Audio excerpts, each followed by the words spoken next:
Ecce Homo.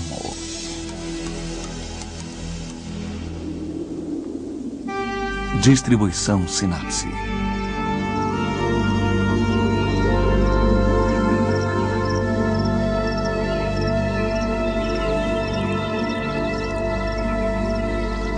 Guerra. Versão brasileira. Áudio News.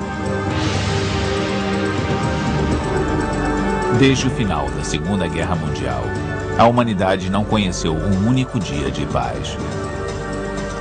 Em diversas regiões da Terra, conflitos entre nações, guerras santas e civis fizeram milhões de vítimas. Por que existem tantas guerras?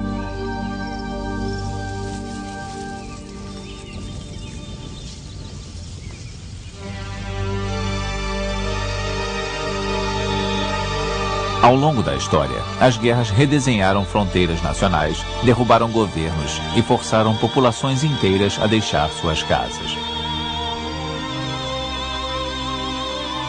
A guerra infligiu à humanidade horrores jamais pensados e inimagináveis sofrimentos.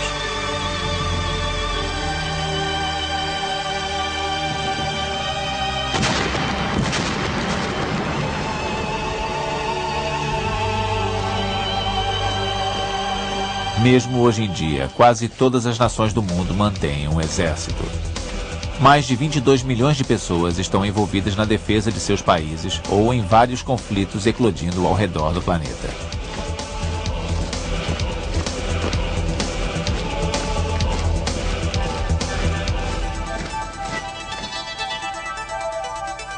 Singularmente, a despeito de existirem algumas espécies de insetos programadas para fazerem o mesmo, o homem é o único animal que faz guerra.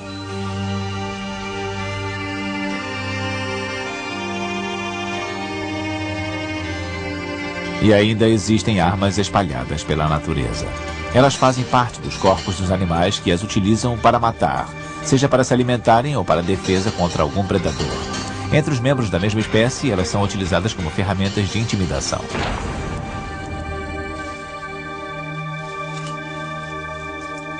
Com as nossas inexpressivas unhas e dentes, nós somos um dos poucos animais que não possui armas naturais. Entretanto, fomos capazes de inventar armas letais o bastante para aniquilar um grande número de pessoas de nossa própria espécie.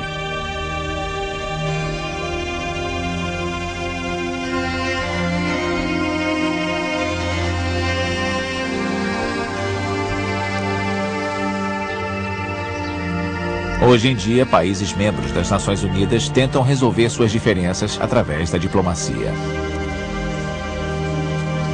Ao redor do planeta, nós erguemos monumentos para nos lembrar dos horrores da guerra.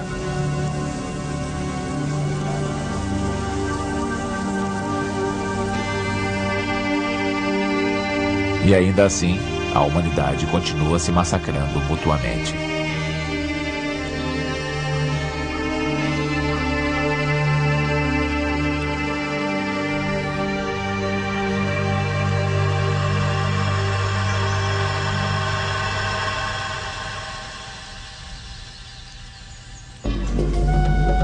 A espada e o mosquete.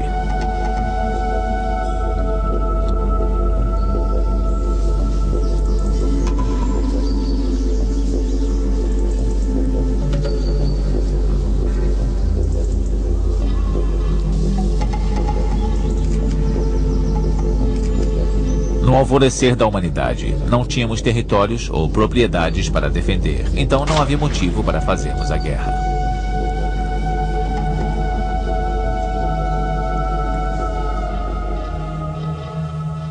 As pessoas viviam em pequenos bandos e possuíam poucas propriedades pessoais.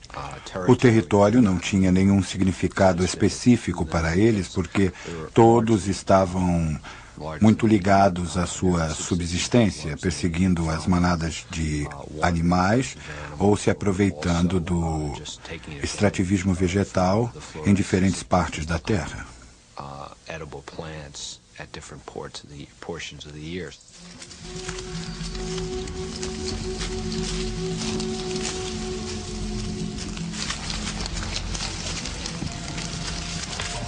Apesar disso, não é possível acreditar que nossos ancestrais viviam em paz e harmonia.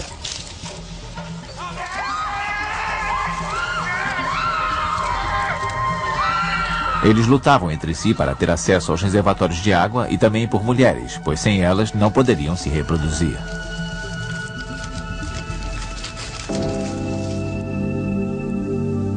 Há 7.500 anos, os povos começaram a construir fortificações ao redor de suas cidades. Nenhuma sociedade investiria tanta energia em construir essas enormes estruturas se não sentisse a necessidade de se proteger. Então, mesmo nessa era distante, a guerra existia. Como podemos definir a guerra? Era uma atividade regularmente associada a uma comunidade com o objetivo de conquistar vantagens econômicas ou políticas. Isto requeria algum tipo de força ou exército, com uma liderança disciplinadora e alguns soldados interessados em lutar pela causa.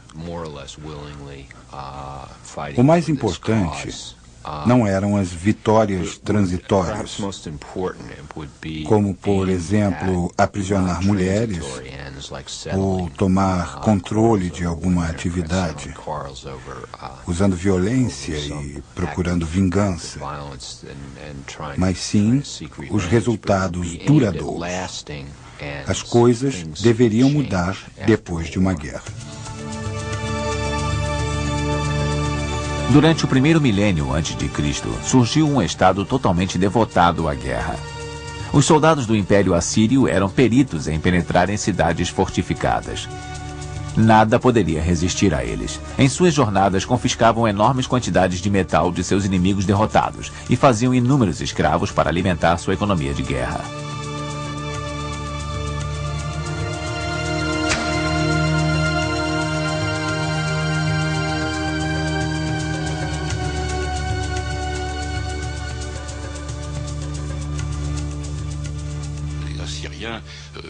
Os assírios tomaram o controle utilizando a intimidação, incluindo desenhos de torturas que seriam infligidas aos seus inimigos. Não havia receio em usar a tortura, mas eles primeiro ilustravam as mesmas em desenhos e utilizavam maciçamente a propaganda, eu diria, me apropriando de um termo atual, para aplicar aquele período.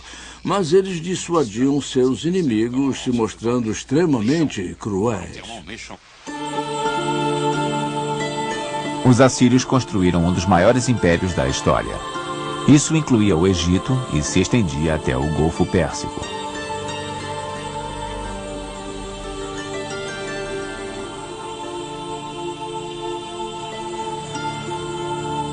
Guerras entre cidades-estado da Grécia Antiga serviam a outros propósitos. Ao invés de inúmeras batalhas e carnificinas, os gregos preferiam confrontar-se numa única e decisiva batalha. Nada de táticas ou manobras complicadas, apenas um conflito direto homem a homem.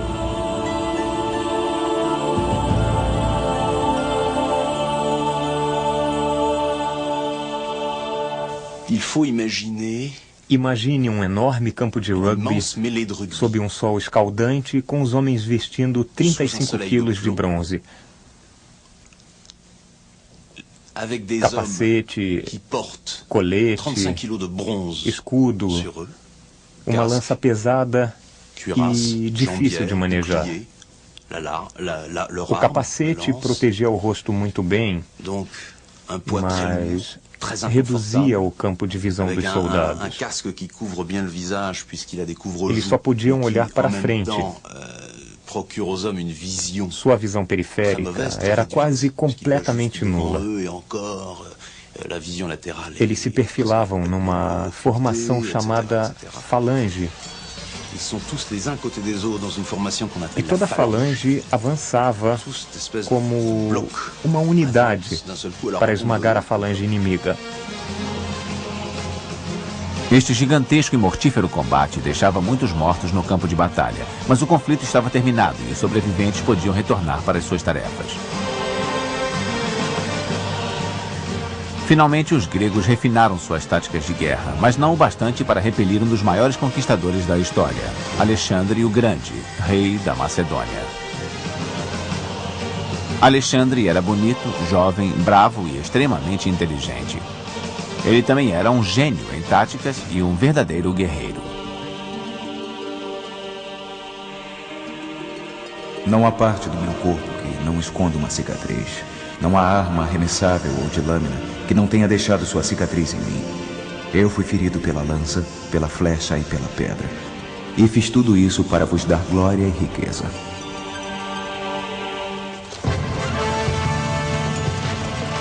É por causa de sua habilidade em provocar o entusiasmo de suas tropas que os maiores líderes podem convencer os homens a irem para a guerra. Foi assim que Júlio César liderou seus soldados aos limites do mundo ocidental. O exército romano pode ter sido o melhor exército de infantaria da história.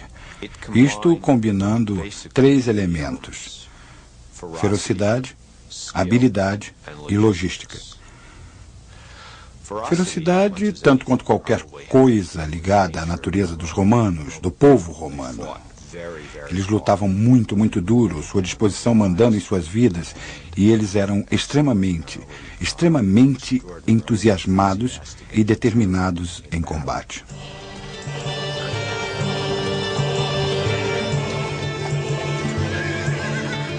Na Idade Média foi inventado um objeto muito simples e a natureza dos combates mudou radicalmente. O estribo deu aos cavaleiros um melhor apoio e permitia que lutassem com seus inimigos sem cair do cavalo. E isto deu à cavalaria uma vantagem considerável.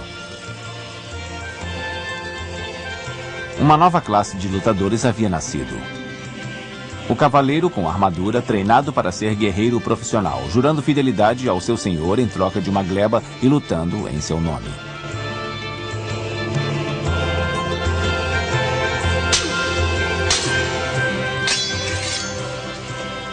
No século XI, em nome de Cristo, estes homens foram enviados para retomar a cidade sagrada de Jerusalém dos muçulmanos.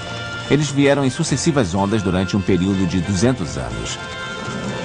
Estas foram as Cruzadas.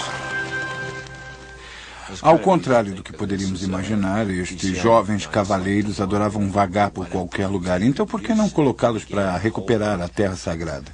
Os próprios cavaleiros viam tudo como uma grande aventura.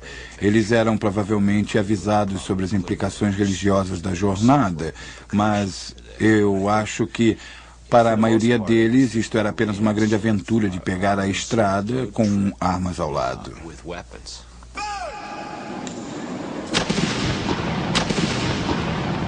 A invenção da arma de fogo anunciou o fim da cavalaria medieval. Elas demandavam menos treinamento e permitiam aos soldados matar à distância, evitando o combate corpo a corpo. Nós imaginamos uma lâmina penetrando o corpo humano exatamente como se fosse uma faca na manteiga, mas isso não é verdade.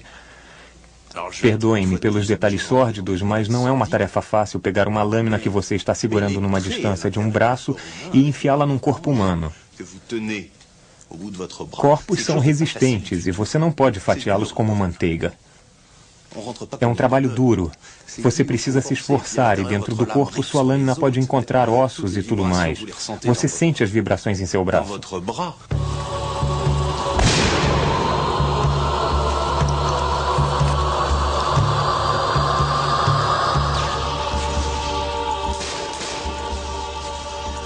Naquela época, a Europa estava tomada por guerras religiosas. Uma das mais sangrentas foi a Guerra dos 30 Anos.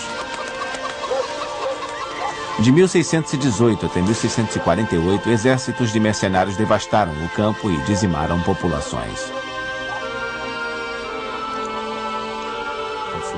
Para a população, isso era terrível. Estupros e assassinatos numa tacada só. Para os fazendeiros e camponeses e para a população sitiada, isso era assustador. E os exércitos de fato se tornaram um enorme mecanismo de destruição, pilhando e destruindo e ainda estuprando e matando em grande quantidade. Os massacres foram tão intensos que em 30 anos a população da Alemanha caiu de 21 milhões de pessoas para 13 milhões e meio de pessoas. Guerra total.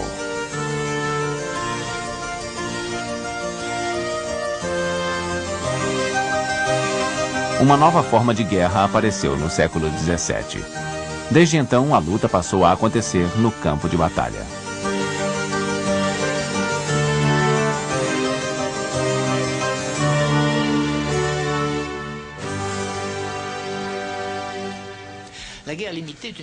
Guerra limitada é uma antiga expressão criada no século XVIII, quando os príncipes europeus iam para o campo de batalha e se envolviam diretamente no conflito com um número limitado de soldados e lutavam para tentar resolver o que não haviam conseguido com diplomacia.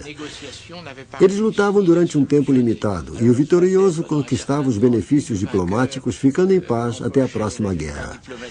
Então esta era uma guerra bastante limitada. Limitada pelo número de soldados, pelo alcance da batalha, apesar de sua letalidade, e, de certa forma, por uma limitação geográfica.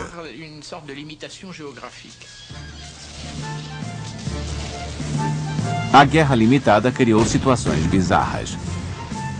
Comandantes inimigos conversavam e tomavam chocolate antes de terminar as hostilidades. A guerra se tornou o esporte dos reis, e isso deixou a população civil mais ou menos em paz.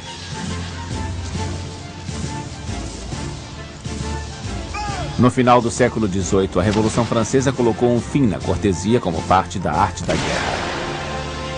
Como escreveu Lazare Carnot, organizador dos exércitos revolucionários franceses, a guerra é um negócio violento. Ou nos engajamos completamente na guerra ou vamos para casa. Precisamos exterminar até o fim. Isto marcou o início da guerra de massa. A República era desafiada de todos os lados, então a França mobilizou centenas de milhares de homens para defendê-la. Assim, Napoleão Bonaparte surgiu liderando o grande exército. Ele sonhava em subjugar a Europa. Napoleão era um extraordinário líder militar. Ele era provavelmente o único homem que eu poderia comparar em termos de carisma e sagacidade a Alexandre o Grande. Num número de ocasiões, as tropas napoleônicas eram tão leais a ele que bastava ele aparecer numa situação crítica durante uma batalha para as tropas se moverem adiante com um entusiasmo renovado. Um exército cansado conseguia lutar até o fim do dia. A França literalmente se entregou ao jovem e corajoso Napoleão. Ele era um líder poderoso. Apesar da derrota dos grandes exércitos napoleônicos, o poder destrutivo da guerra permaneceu relativamente limitado. Mas tudo mudou radicalmente no início do século XX.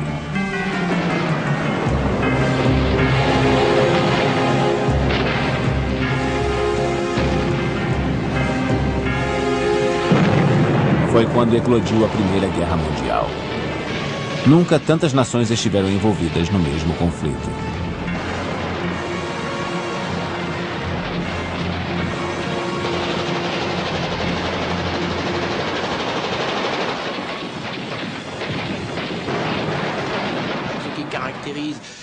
O que caracterizou a guerra de 1914 foi o poder de fogo. Poder de fogo não depende apenas da qualidade das armas e do poder dos explosivos, mas também da quantidade. Foi a primeira vez na história que estavam em combate milhares, mesmo dezenas de milhares de peças de artilharia lado a lado, proporcionando enorme poder de fogo. 3 novidades técnicas deram à Primeira Guerra Mundial uma face totalmente nova. O motor, inventado no século XIX, permitiu o transporte estratégico. O primeiro avião de guerra surgiu e foram usados mais e mais durante o conflito.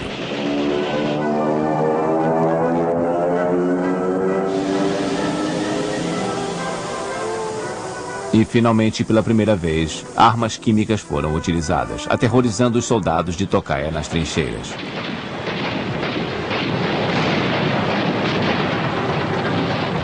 Os soldados se encontravam diante de um inferno jamais imaginado.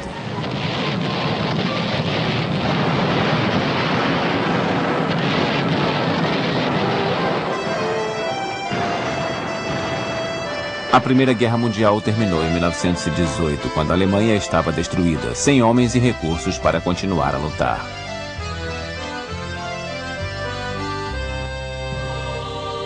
Para vencedores e derrotados, as perdas foram consideráveis.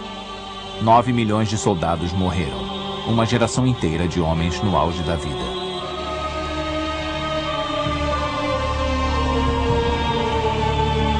E isso sem contar os milhões de feridos, marcados para o resto da vida pelos horrores da guerra. Quando eu era criança, convivi com mutilados, principalmente com aqueles cujas faces estavam desfiguradas. Uma criança fica marcada quando convive com pessoas assim, principalmente aqueles cujo rosto ficou completamente destruído.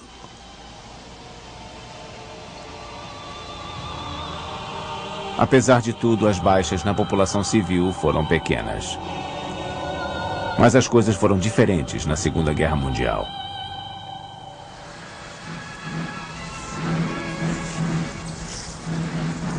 A Alemanha queria vingança pela humilhação sofrida durante a Primeira Guerra Mundial e depositou toda a sua confiança num líder que operasse para unir as massas em torno de um objetivo comum, uma grande Alemanha.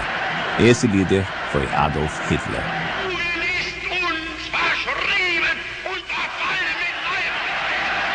Hitler tinha o mesmo tipo de carisma que pode ser atribuído aos maiores líderes políticos e militares. O problema é que ele usava esse carisma num outro contexto.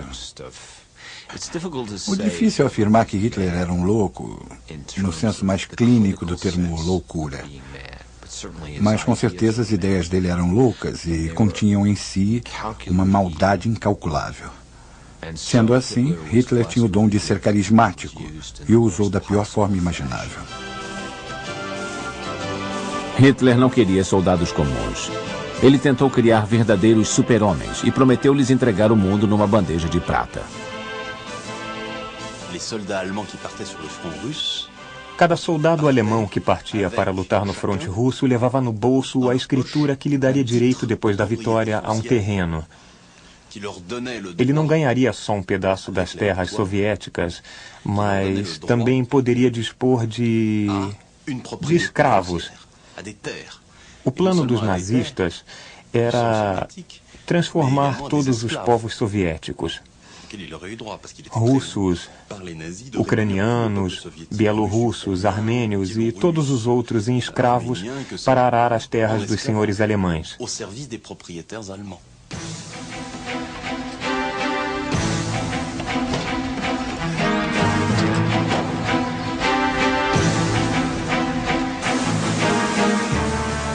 A Segunda Guerra Mundial foi uma guerra industrial. Quando o conflito começou, a Alemanha estava em posição de vantagem. Sua capacidade de produção bélica era bem maior que a dos aliados. Mas à medida que as batalhas se acirraram, a situação se reverteu. Não importava quantos aviões, navios e tanques os alemães conseguiam produzir, o arsenal dos aliados sempre aumentava mais depressa. Essa corrida armamentista levou à chamada Guerra Total. Países dedicaram todo o seu potencial de produção à indústria bélica, com apoio irrestrito da população. Mas ao se envolverem no esforço de guerra, os civis se transformaram em alvo para o inimigo.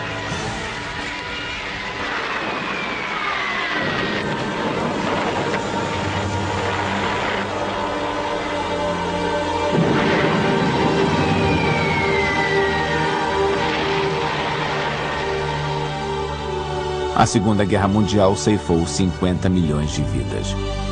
Indiferente da Primeira Guerra, desta vez a taxa de mortalidade entre os civis foi a mais alta.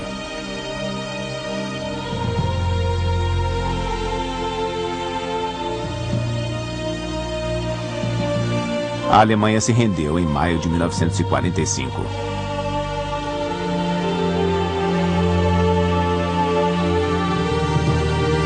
Só então foram descobertos os horrores dos campos de concentração.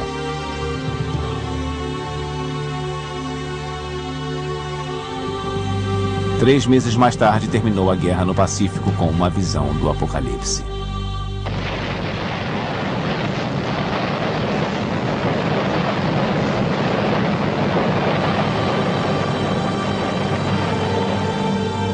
As bombas atômicas lançadas nas cidades japonesas de Hiroshima e Nagasaki marcaram o início de uma era de terror para a humanidade.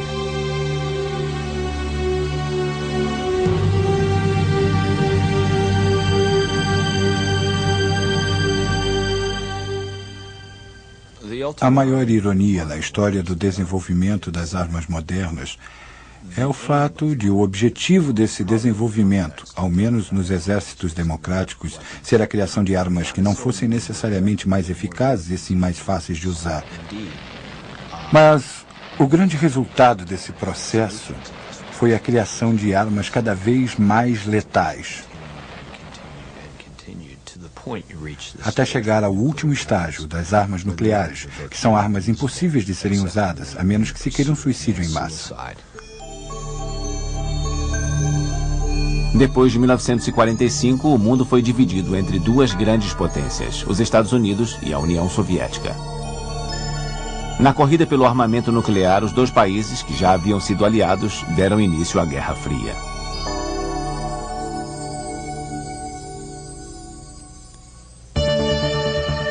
Países pobres em guerra.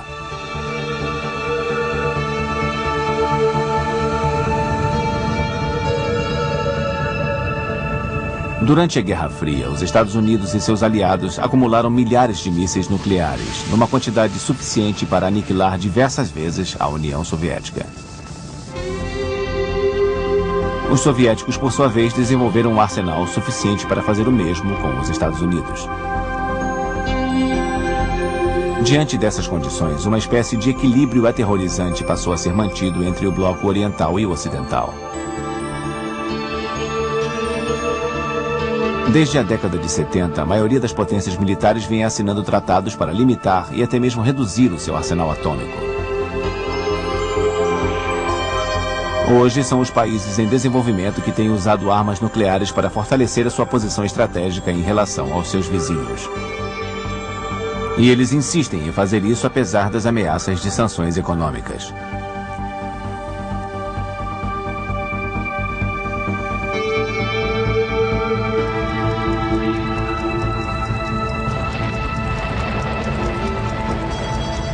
Claro, um novo equilíbrio aterrorizante pode vir a ser a garantia de paz nessas regiões do planeta, assim como já aconteceu entre Estados Unidos e União Soviética.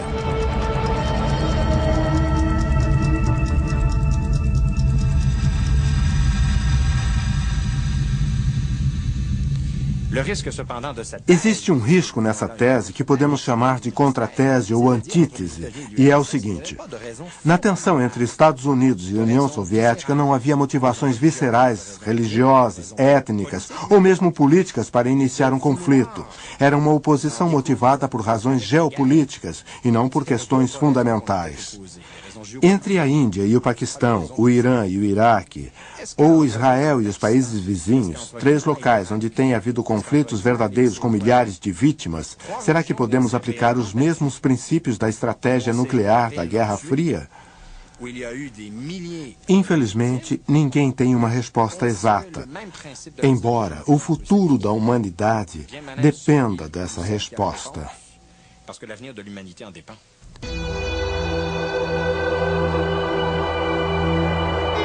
Agora que a humanidade conhece a tecnologia das bombas atômicas, o risco de que elas sejam usadas algum dia não pode ser subestimado.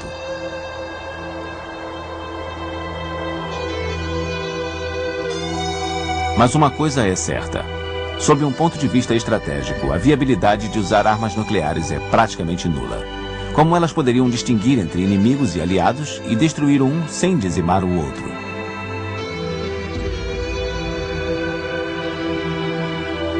No limiar de um novo milênio, a face da guerra se modificou. Ao invés de colocar nação contra nação, é cada vez mais comum vermos guerras entre facções rivais dentro de um mesmo país.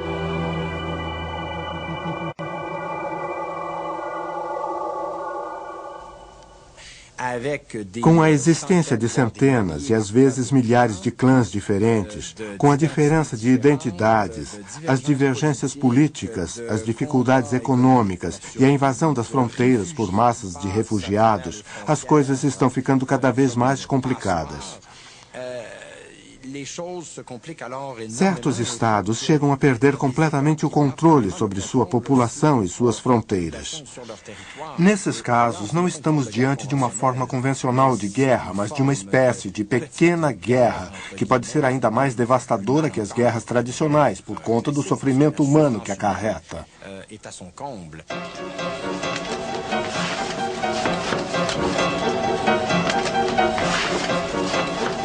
As disputas são locais.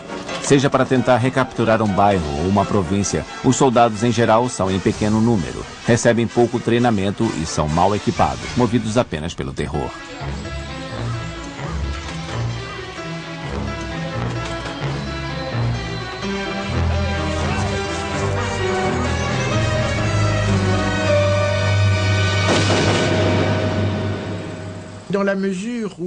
À medida que novos estados surgem ou se desintegram pela incapacidade de manter suas funções, a manutenção da ordem e do cumprimento das leis, vemos aparecerem os conflitos internos, a luta entre facções. Esses conflitos sempre são causados por diferenças étnicas, ou então têm origem em ideais nacionalistas ou religiosos, como aconteceu na Iugoslávia. Mas, acima de tudo, são conflitos calcados na cobiça, no desejo de enriquecer.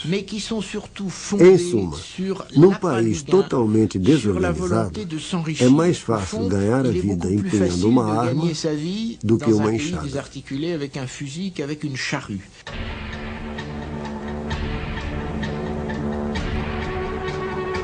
Nos países mais pobres, as guerras são travadas pelos motivos mais antigos de que se tem conhecimento. Nesses países, vemos um ressurgimento até mesmo de violentos embates homem a homem com o uso de facas. Não se faz mais distinção entre civis e militares.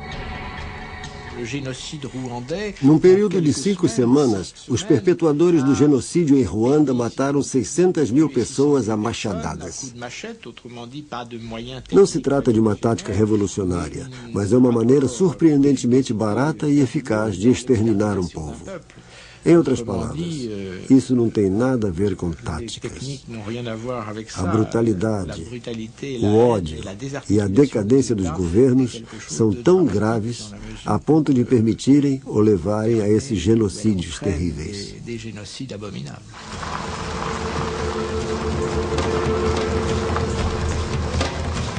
Em países em que direitos são violados, a pobreza é endêmica e parece não haver esperanças. O apelo das armas pode ser muito sedutor.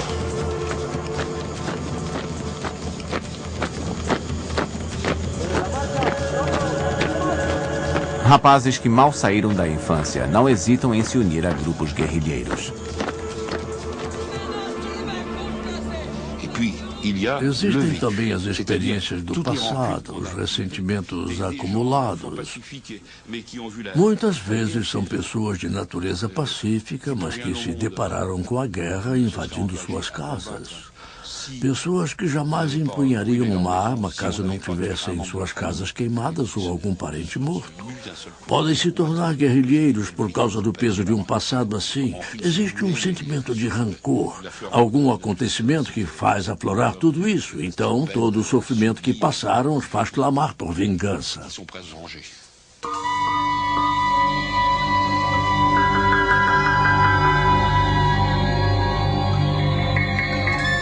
Desde a Segunda Guerra Mundial, os conflitos que irromperam no mundo inteiro já mataram mais de 20 milhões de pessoas.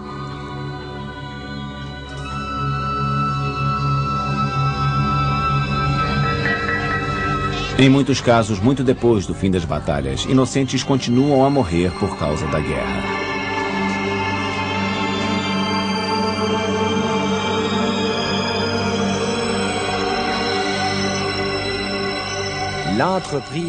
Precisamos aperfeiçoar as medidas políticas e técnicas para desativar as minas, porque o número de vítimas entre adultos e crianças é inacreditável. Em alguns países de terceiro mundo, não existe um só campo ou pedaço de terra livre das minas.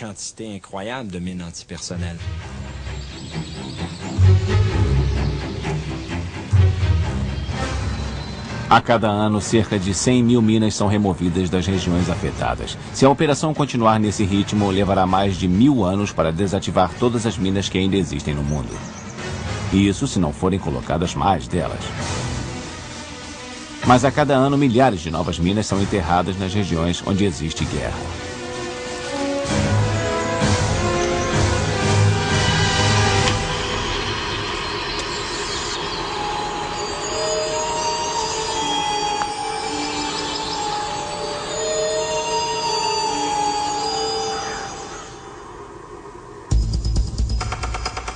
o alto custo da guerra.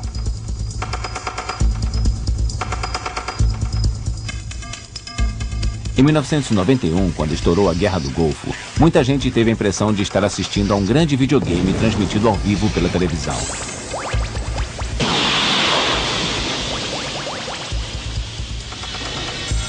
Na tela, mísseis e bombas inteligentes atingiam o alvo com uma precisão impressionante.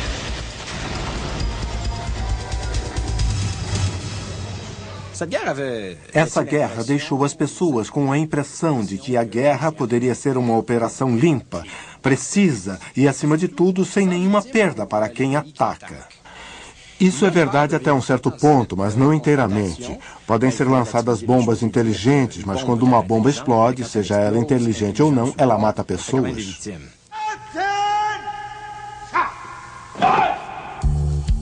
O poder de um exército não é mais medido pelo seu contingente, mas pela qualidade dos seus especialistas.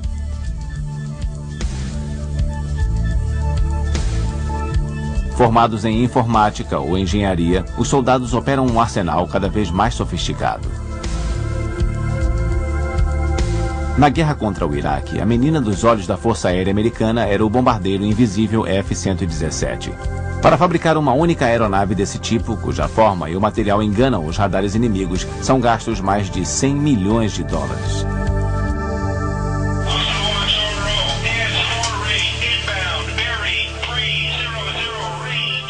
Todas essas armas de alta tecnologia são usadas raramente. Ironicamente, os países que têm condições para fabricá-las são os que têm cada vez menos motivos para guerrear entre si.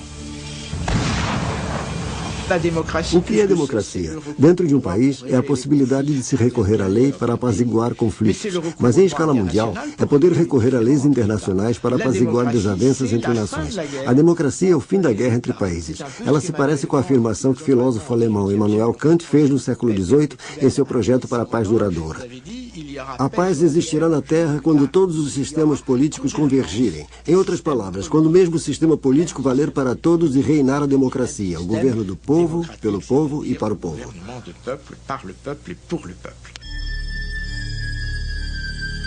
Nos países democráticos, a legitimidade dos conflitos armados tem sido cada vez mais contestada.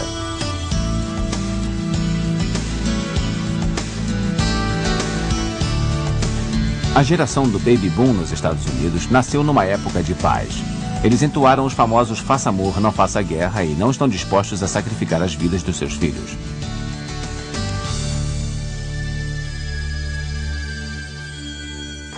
Provavelmente, em alguma instância, isso está ligado ao fato de as famílias serem bem menores. As pessoas têm menos filhos, dão mais valor a cada um deles e investem mais em cada criança. Sendo assim, eles veem um risco maior ao mandarem um soldado para a guerra, um risco para sua própria continuidade genética, ou o equivalente a isso no campo emocional.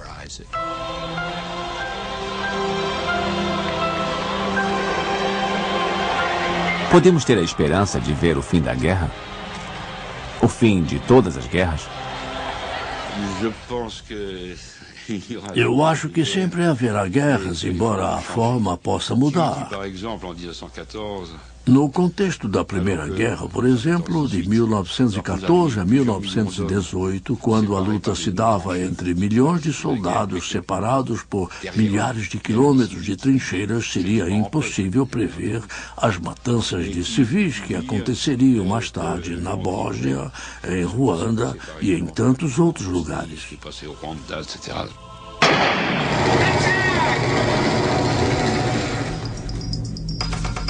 No século XXI, talvez o ataque ao inimigo seja feito com vírus em vez de exércitos.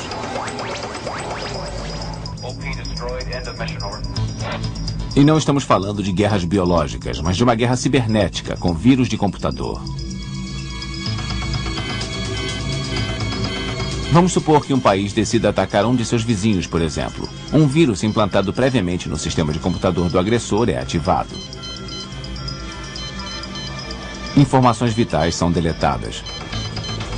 O sistema ferroviário para de funcionar. Os sistemas de radar entram em colapso. Ordens falsas são enviadas aos campos de batalha. Os soldados começam a andar em círculos. Dessa forma, a guerra terminaria mesmo antes de começar.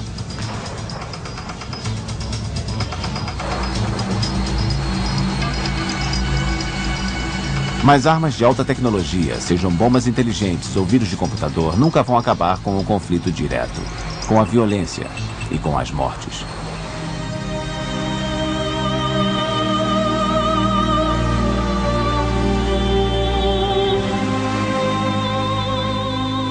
Há quem diga que o século XX foi o século das guerras. Mas também foi nesse mesmo século que a espécie humana, aterrorizada pela sua própria loucura assassina, começou a buscar meios para evitar que confrontos entre nações se transformassem em matanças.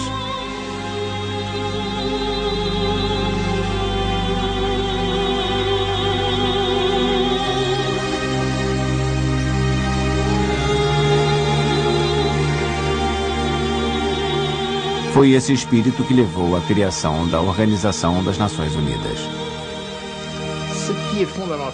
Um dos pontos fundamentais da Declaração das Nações Unidas é a proibição de se declarar guerras, exceto em legítima defesa. O direito à legítima defesa é reconhecido, mas nenhum país tem mais o direito de atacar deliberadamente um país vizinho. E se o fizer, terá de arcar com as devidas sanções.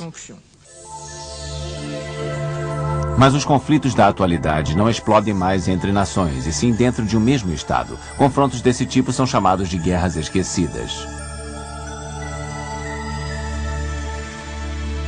As grandes potências, que não compreendem as motivações mais profundas de tais conflitos e têm armas exageradamente potentes para apaziguá-los, hesitam em tomar uma atitude por medo de serem acusadas de interferência indevida.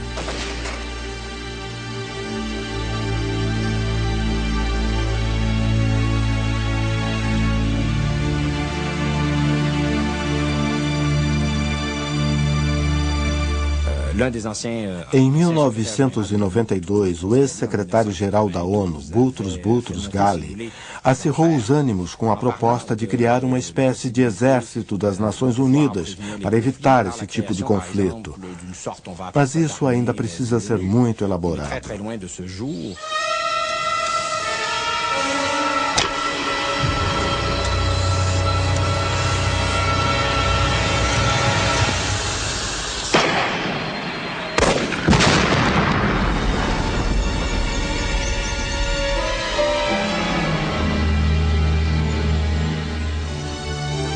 Guerra ou paz?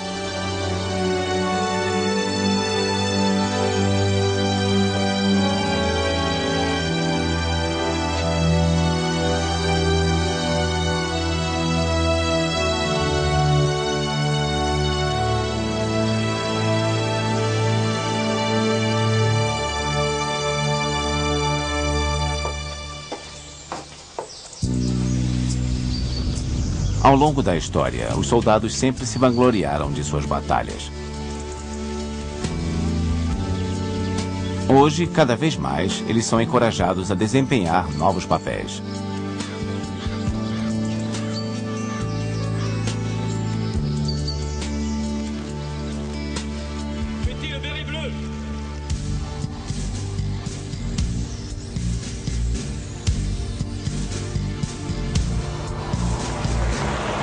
Há alguns anos, as forças das Nações Unidas entram em ação para restabelecer a garantia à paz, mas também trabalham na reconstrução de países arrasados pelas guerras.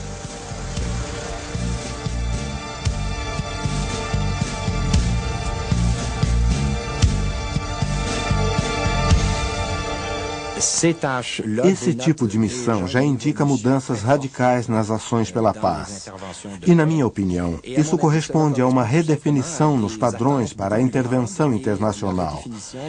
Está surgindo uma espécie de sociedade civil internacional, e ela exige muito mais dos governos e organizações de todos os tipos, de cunho político ou humanitário, para que evitem e neutralizem os conflitos e guerras que essa sociedade civil considera cada vez menos aceitáveis.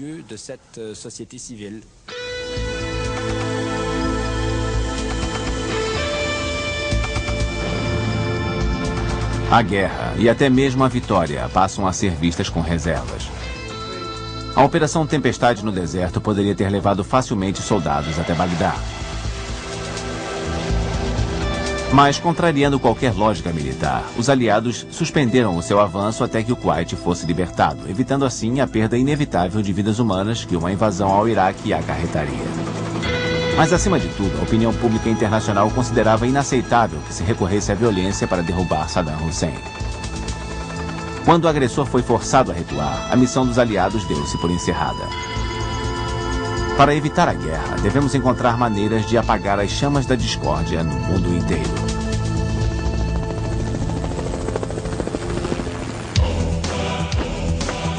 Se o homem não se modificar radicalmente, será possível existir a paz? Depois de milhares de anos de conflitos sangrentos, fica difícil acreditar que as pessoas deixarão de lado as armas como uma maneira de resolver suas diferenças.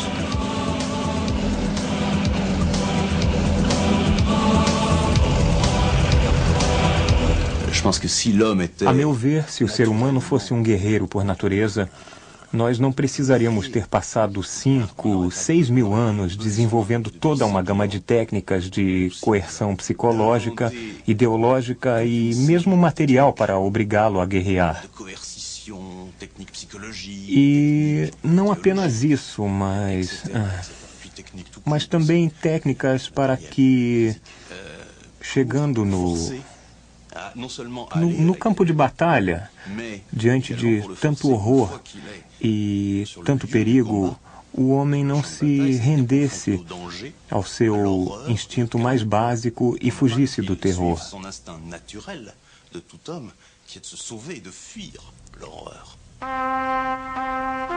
A guerra depende exclusivamente da vontade humana? Há quem acredite que as guerras ocasionais cumprem uma função no controle do crescimento populacional.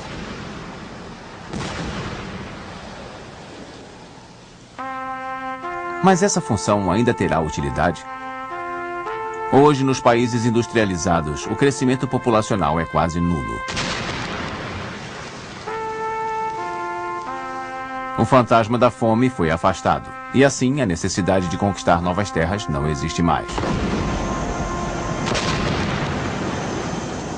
Obviamente, é difícil prever o futuro das guerras.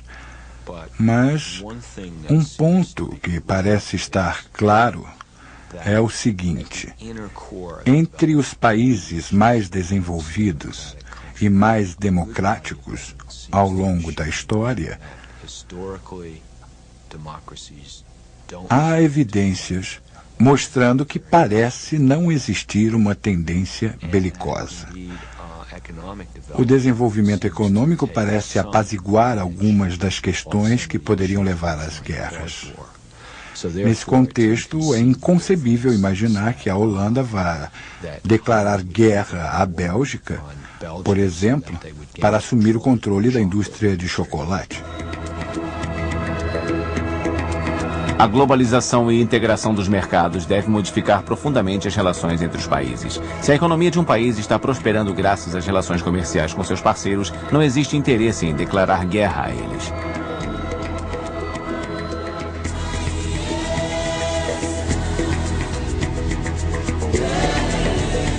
Mas ainda há muitos países excluídos da partilha das riquezas mundiais.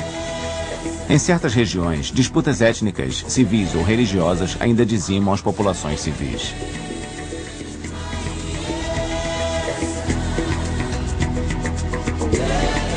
Existem 3 condições essenciais para a manutenção da paz: prosperidade econômica, democracia para todos os povos e o fim da noção que associa o tamanho do território ao poder de um país.